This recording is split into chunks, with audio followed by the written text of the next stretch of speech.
even in the most poor circumstances I can remember as a child. I mean, we were homeless, living in a van with a dog, parked at RV spots, taking coin showers. And I found myself unusually joyful. Like I shouldn't have been, as a 9-year-old kid, content. I shouldn't have been happy. I shouldn't have discovered what real joy was. But I really feel like that is where I met and discovered what joy really was. And I thought, okay, this feels different than the normative response of how I know I'm watching those around me in the same environment, condition, atmosphere.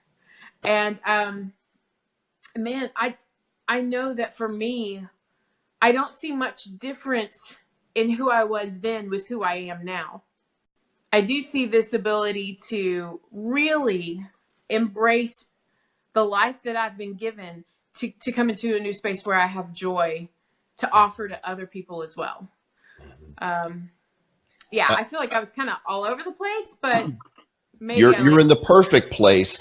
And okay. And do you feel, I mean, I know that you have a very strong faith in God. I know that you're a church going person. I know that your relationship with God is essential to you. Do you feel like, as you were talking about, that there was a time where you would come into this purpose, that it would be revealed, even in the midst of your lack? You felt that this was going to happen at some point, but you couldn't see how.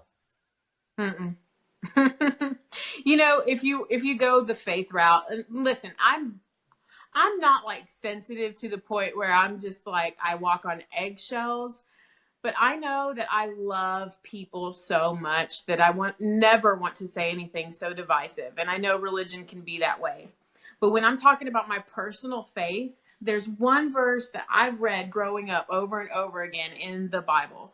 And it says, 1 Peter 5:17, humble yourself under the mighty hand of God, and in due season, he will exalt you.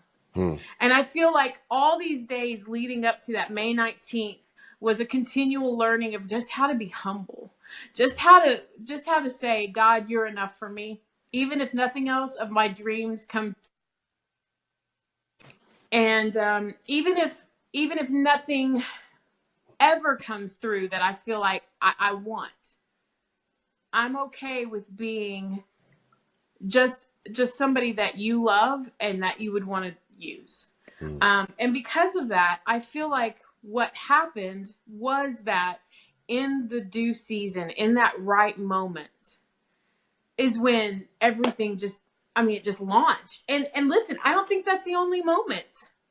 I feel like that's a continuous thing that we do. It's this humbling. Everybody hates arrogance, and yet we don't talk about it. You know, we just deal with it. We deal with the arrogant family member at Christmas time. We deal with it in business when you've got somebody that they have the attitude of, that's not my job.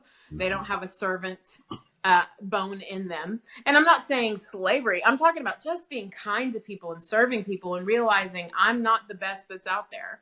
And when I find my life hasn't stopped that humble quest of just trying to see who I am in the light of this much bigger God that has much bigger things. Listen, the reason I wrote a book wasn't to capitalize on a ChewBacca mom video.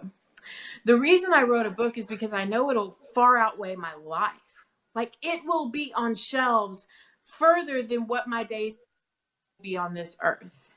And I know that for me feels like something of substance. It feels like something that can outweigh my time here. And if I'm not living for things that put me on a timeline way outside of my days while I'm alive, I think I'm living for the wrong things.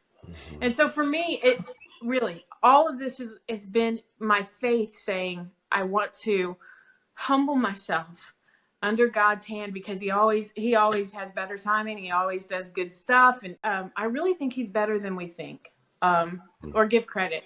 And if you believe that he's always got your good at his ready and at his hands, it's easy to just say, take my life, do what you want, and when you want to open up that door, do it.